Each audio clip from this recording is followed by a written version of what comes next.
Hello everyone, welcome to physics 365 YouTube channel. इससे पहले कि वीडियो में खो जाए, जल्दी से चैनल को सब्सक्राइब कर लीजिए। बढ़ते आगे। मैं हूं वाई के शर्मा और ये है आपका प्यारा चैनल फिजिक्स 365। यहाँ पे जो वीडियो अपलोड किए जाते हैं हमारे, वो क्लास 11-12, नीट जेई और दूसरे कॉम्पिटिटिव एग्जाम के लिए काफ़ी यूज़फुल होते हैं।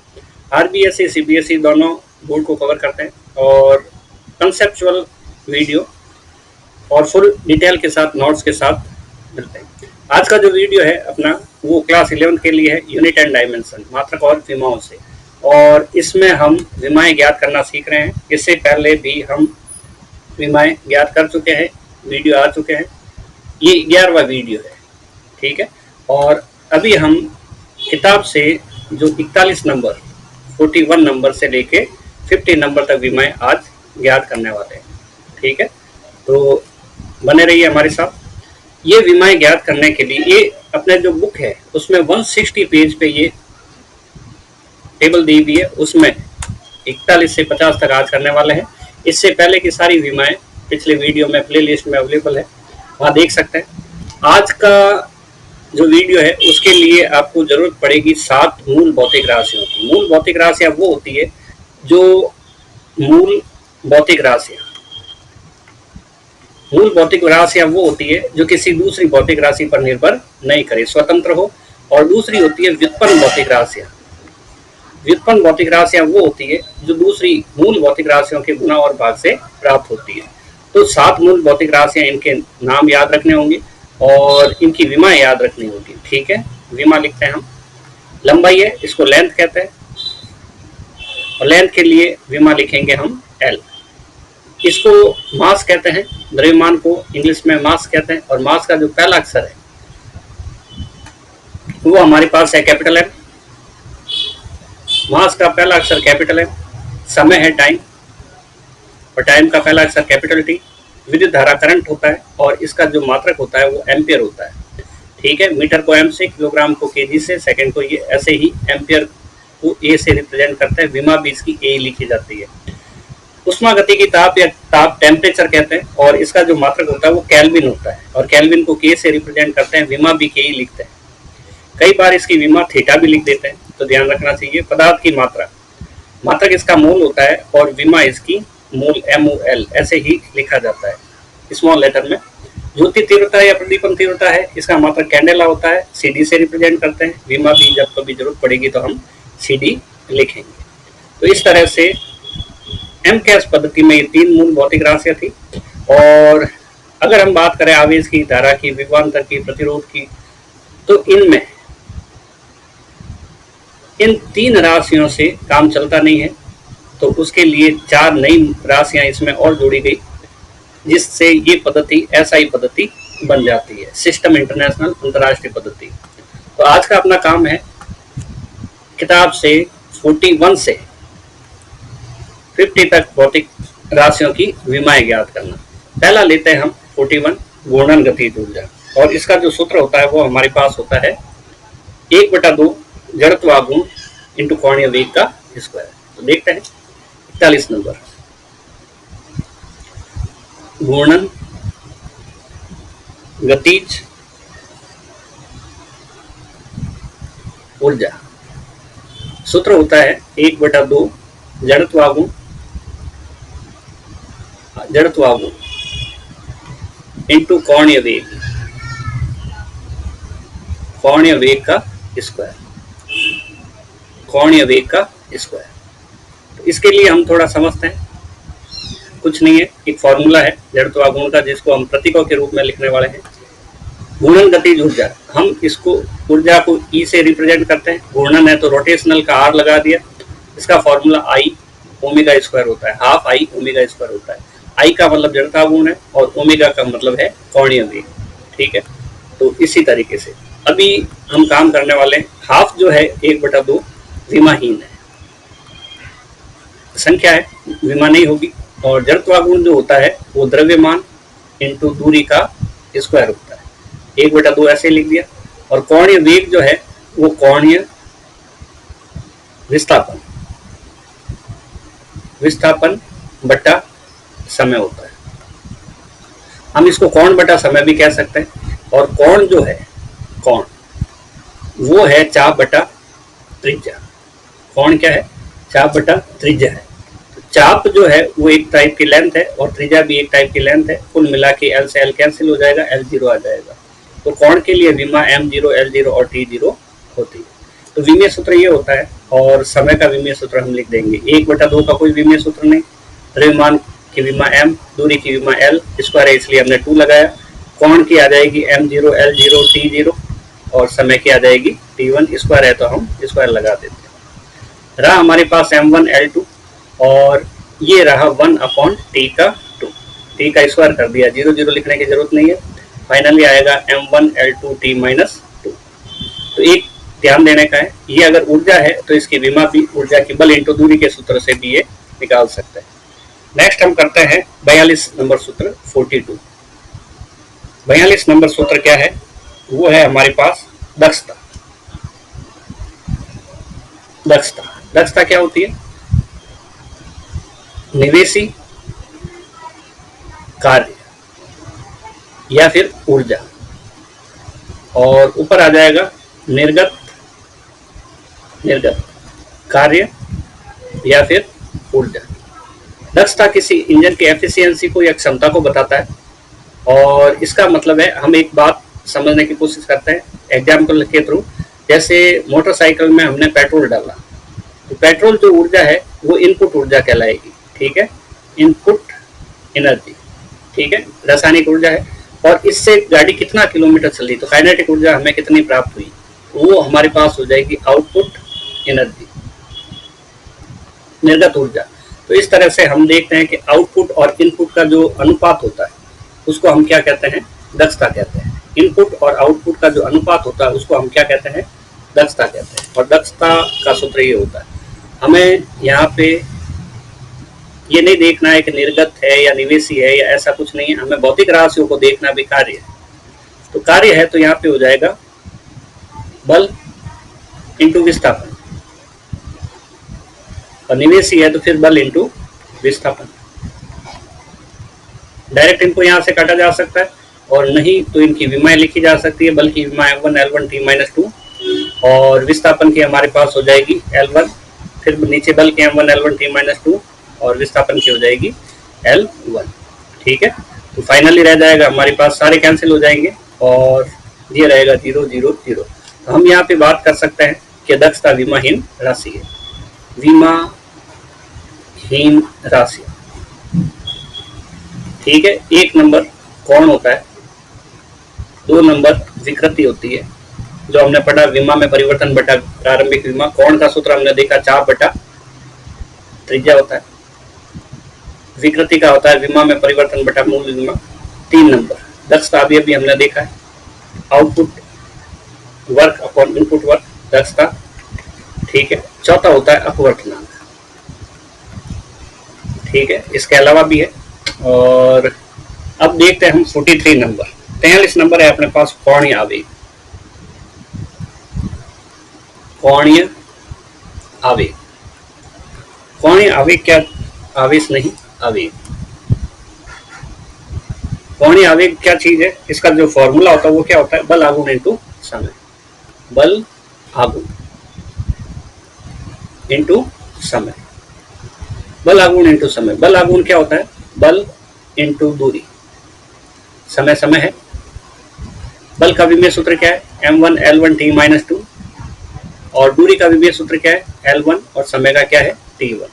तो इस तरह से हमारे पास रह जाएगा M1 L1 प्लस 1, आधार समान है L का इसलिए घातें जुड़ जाएगी, और T माइनस 2 प्लस 1, T में भी आधार समान है, घातें जुड़ जाएगी। अब फाइनली आता है हमारे पास M1 L2 T minus 1, 1 plus 1 2 हो जाता है और माइनस 2 प्लस 1 माइनस 1 हो जाता है। तो इस तरह से देखते हैं 43 नंबर हमारे पास कोणीय आवेग है और इसका विमीय सूत्र हमें प्राप्त होता है M1 L2 T माइनस 1, ठीक है। नेक्स्ट करते हैं हम 44 नंबर 44 गुरुत्व नियतांक।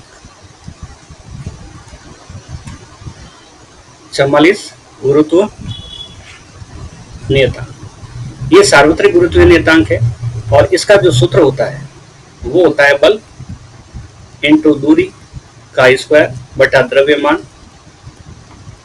का स्क्वायर। अगर हम सूत्र याद रखें तो ये गुरुत्वाकर्षण चैप्टर से लिया गया है और इसका जो सूत्र रहेगा वो हमारे पास रहेगा F is equal to G m1 m2 upon R square.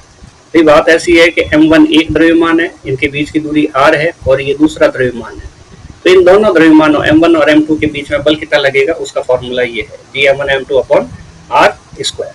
ठीक है, आर स्क्वायर। तो अभी हमें क्या करना है, जी की वैल्यू निकालनी है, तो हमें लिखना है एफ आर स्क्वायर, यहाँ पे क्रॉस मल्टीप्लाई हो जाएगा तो आर स्क्वायर और नीचे आ जाएगा हमारे पास m1 m2। जी रहेगा हमारे पास, हिंदी में लिखें तो बल इंटू दूरी का स्क्वायर बटा द्रव्यमान, ये पहला वाला, दूसरा वाला भी इंटू द्रव्यमान। अब यहाँ पे नीचे जो लिखा है वो पहला द्रव्यमान और दूसरा द्रव्यमान है तो दोनों द्रव्यमान है, इसलिए हम ऐसा लिखेंगे और सूत्र ये बन गया।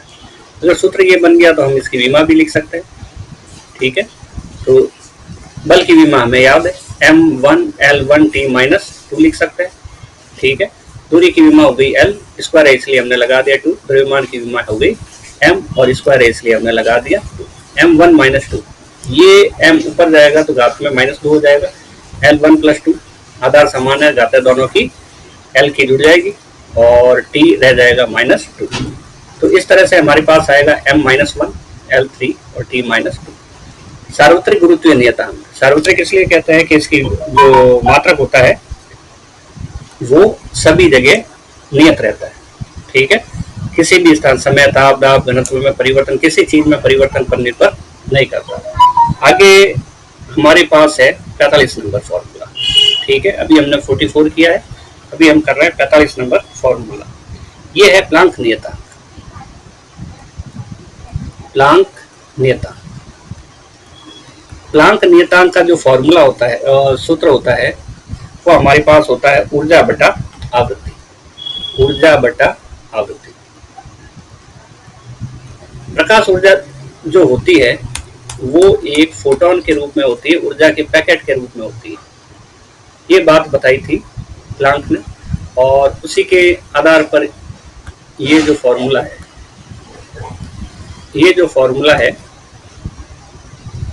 वो फॉर्मूला है हमारे पास E बराबर h न्यू, जहाँ पे E ऊर्जा है, h प्लांक नियतांक है और ये E लिखा और ये न्यू लिखा। ठीक है, इसको V ऐसे लिखते हैं और न्यू में थोड़ा सा ऐसे मोड़ के इस टाइप से लिखते हैं, दोनों में थोड़ा सा अंतर है। हिंदी में लिखेंगे ऊर्जा E को और नीचे न्यू को लिखेंगे आवृत्ति। और h क्या चीज है, h है प्लांक स्थिरांक। ठीक है, तो अब हम क्या काम करते हैं कि ऊर्जा करते हैं बल इंटू दूरी, बिल्कुल वैसा ही है, आवृत्ति की जगह आवृत्ति है और बल है हमारे पास m1 L1T-2 और दूरी है हमारे पास L1। ठीक है, और आवृत्ति का होता है, आवृत्ति का भी फॉर्मूला लिख सकते थे, आवृत्ति होता है 1/आवर्तकाल। ठीक है, आवृत्ति जो होता है वो होता है 1/आवर्तकाल। आवर्तकाल एक प्रकार का समय है, इसलिए हम इसको लिखते हैं 1/t, तो हम इसको लिख सकते हैं T-1, ऊपर आएगा तो -1 हो जाएगा, आवृत्ति का हम डायरेक्ट लिख देते हैं T-1। m1 L 1 + 1 ये 2 हो जाएगा और T-2 ये नीचे से ऊपर आएगा तो +1, फाइनली रहेगा m1 L2 T-1। तो इस टाइप से हमारे पास विमेय सूत्र आ गया किसका, प्लांक स्थिरांक का, प्लांक नियतांक का। वो क्या आ गया, वो आया हमारे पास m1 L2 और T-1। ठीक है, नेक्स्ट हम करते हैं 46। 46 पे जो फॉर्मूला दिया हुआ है वो है हमारे पास उष्मा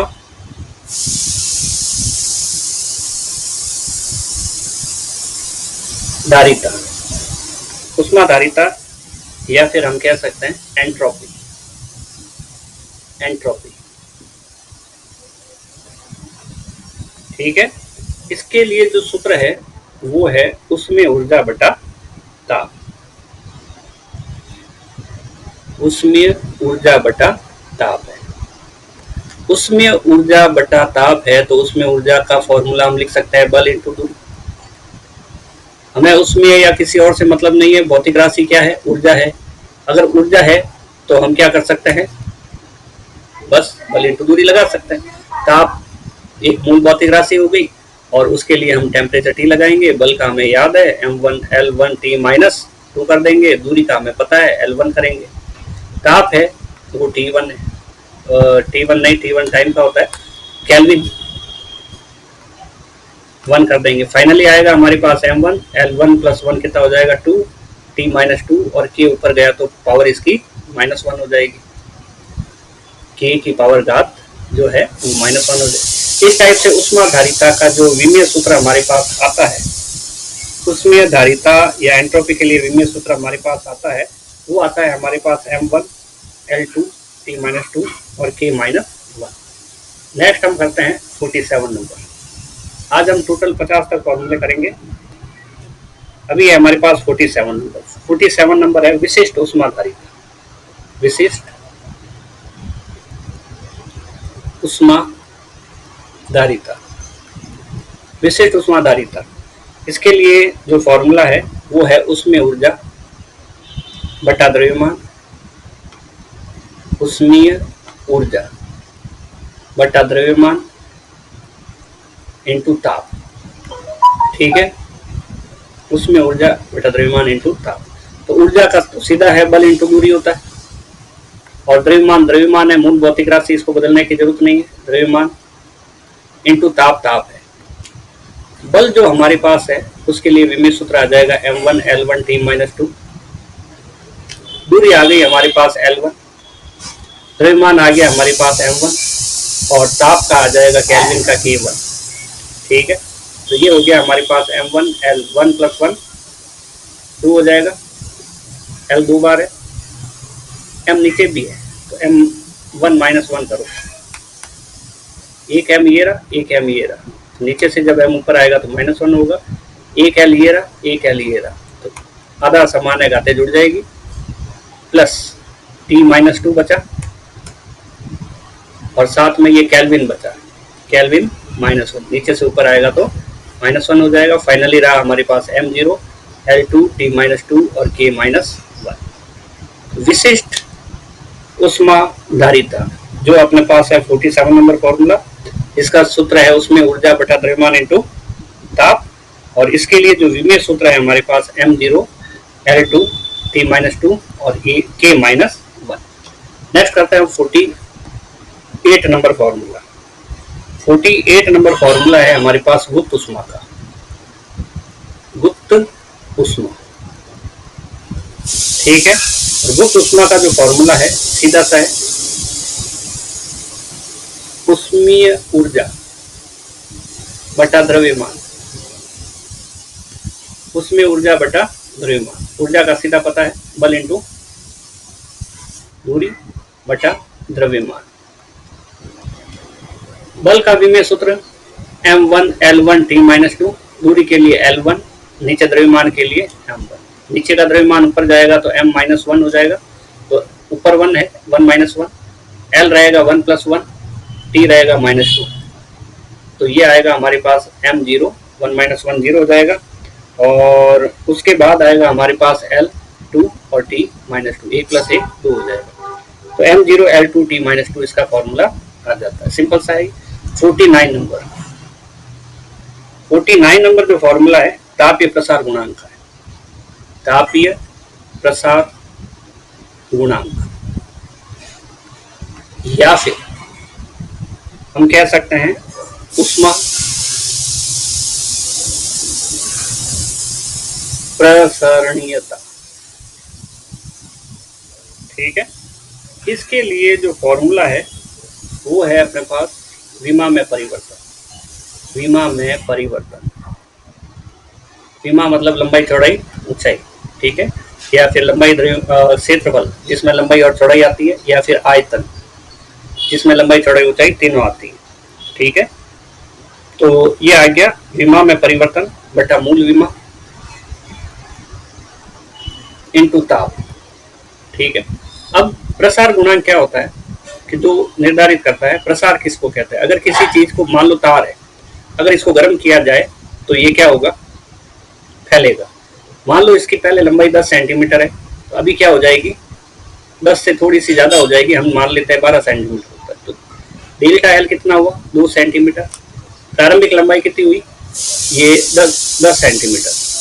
तो लंबाई में परिवर्तन बटा प्रारंभिक लंबाई, यानी कि 2/10, ये इसकी विकृति हो गई। मूल विमा हो गई जो 10 प्रारंभ में थी, और विमा में परिवर्तन हो गया 2, लंबाई में परिवर्तन हो गया 2। ऐसे ही कोई चीज जिसमें लंबाई और चौड़ाई ऐसे हो सकती है तो उसका क्षेत्रफल परिवर्तन होगा, या फिर कोई चीज ऐसे हो सकती है जिसमें आयतन ये हो, तो उसके अंदर क्या होगा, आयतन वाली में आयतन परिवर्तन होगा। ये हो गया हमारे पास विमा में परिवर्तन बटा मूल विमा। तो अब हम यहाँ पे लंबाई की विमा अगर लेते हैं तो हम यहाँ पे लंबाई में परिवर्तन बटा प्रारंभिक विमा इनटू ताप, ये आ गया हमारे पास। अगर मान लो क्षेत्रफल में परिवर्तन लेते हैं तो यहाँ पे क्षेत्रफल लिख सकते हैं, ठीक है, और यहाँ पे विमा लंबाई लिखा है ऊपर, तो हम क्या काम कर सकते हैं, नीचे लंबाई लिख सकते हैं, ये हटा सकते हैं यहाँ से, और यहाँ पे क्या लिखा जा सकता है, लंबाई। तो ये आ गया हमारे पास लंबाई में परिवर्तन डेल्टा एल, तो विमा हो गई एल, और यहाँ पे लंबाई की विमा हो गई एल, ताप की विमा हो गई केल्विन। ध्यान रखना है, ताप टेम्परेचर से टी नहीं लिखना है, केल्विन लिखना है। L1 से L1 कैंसिल हो जाएगा, M0 L0 और K माइनस, T तो है ही नहीं, और K माइनस 1, ठीक है। तो इसके लिए जो विमीय सूत्र आता है वो M0 L0 T0 और K माइनस 1 आता है। आज का जो लास्ट सवाल है वो हमारे पास है 50 नंबर। अगर 50 नंबर सवाल है वो क्या चीज है, उष्मा चालकता, उष्मा चालकता। सूत्र हमें याद रखने पड़ेंगे, और सूत्र हमें याद रखने ही पड़ेंगे। उसमें ऊर्जा इंटू मोटाई इंटू मोटाई, क्षेत्रफल, ताप और समय, क्षेत्रफल इंटू ताप इंटू समय। बात वही है, ऊर्जा के लिए बल इंटू दूरी इंटू मोटाई, क्षेत्रफल के लिए लंबाई इंटू चौड़ाई इंटू ताप के लिए ताप इंटू समय के लिए समय, ठीक है। बल के लिए आ जाएगा हमारे पास M1 L1 T-2, दूरी के लिए L1, ये मोटाई है, मोटाई के लिए फिर L1, लंबाई के लिए L1, चौड़ाई के लिए L1, ये सब एक तरह की दूरियां हैं। ताप के लिए केल्विन K1, समय के लिए T1। देखते हैं, M1 आया 1, L 1, 2 और 3 बार ऊपर है, तो हम काम करेंगे L1 + 1 + 1, और नीचे की साइड देखें L कितनी बार है, 1 और 2 बार है, ये दोनों ऊपर आएंगे तो -1 -1। टेम्परेचर एक बार ये और एक बार ये, ठीक है। तो T-2 और ये नीचे से ऊपर आएगा तो -1, और K नीचे से ऊपर आएगा तो -1। फाइनल बचेगा क्या, M1। 2 कट गए, 1 बचा L1, 3 और 2, 3 - 2 1 होता है, T-3 और K-1। ये उष्मीय चालकता का जो विमीय सूत्र है वो हमारे पास हो गया M1 L1 T-3 और K-1। इस तरह से हमने मुख्य टोटल 50 सूत्रों की विमाएं निकाल ली है, ठीक है। अब कुछ इंपॉर्टेंट बात है, कोई भी डाउट है तो कमेंट करें, कमेंट का हम रिप्लाई करेंगे, जितना जल्दी हो सके डाउट को सॉल्व करने का प्रयास करेंगे। सेकंड, कमेंट करने से इंटरेक्शन बना रहता है, पता चलता है कि क्या प्रॉब्लम आ रही है, उसका सॉल्यूशन हो जाता है, ठीक है। नेक्स्ट बात करते हैं आगे आने वाले वीडियो की। आगे हम मात्रकों की पद्धतियों के बारे में वीडियो आने वाला है। पद्धतियां हमारे पास होती है MKS, CGS, FPS, और MKS का विस्तारित रूप आगे आएगा सिस्टम इंटरनेशनल अंतरराष्ट्रीय पद्धति, तो इसके बारे में वीडियो जस्ट आने वाला है। और इसके बाद भौतिक राशियों के जो उपयोग है, विमाओं के उपयोग आएंगे। उपयोग में क्या होगा कि मात्रक पद्धति बदलना, ये जो है मात्रक पद्धति बदलना, ये एक पहला उपयोग है। दूसरा है हमारे पास सत्यता की जांच करना। तीसरा है हमारे पास विभिन्न भौतिक राशियों में संबंध स्थापित करना, या हम कह सकते हैं सूत्र व्युत्पन्न करना। ये इस चैप्टर का बहुत मोस्ट इंपॉर्टेंट पार्ट है, जिसमें कई सवाल बनते हैं। फर्स्ट टेस्ट में बिल्कुल आने की संभावना है, सेकंड अर्धवार्षिक में भी इनमें से सवाल जरूर आएंगे। बने रहिए हमारे साथ, कमेंट करते रहिए, और मिलते हैं नेक्स्ट वीडियो में।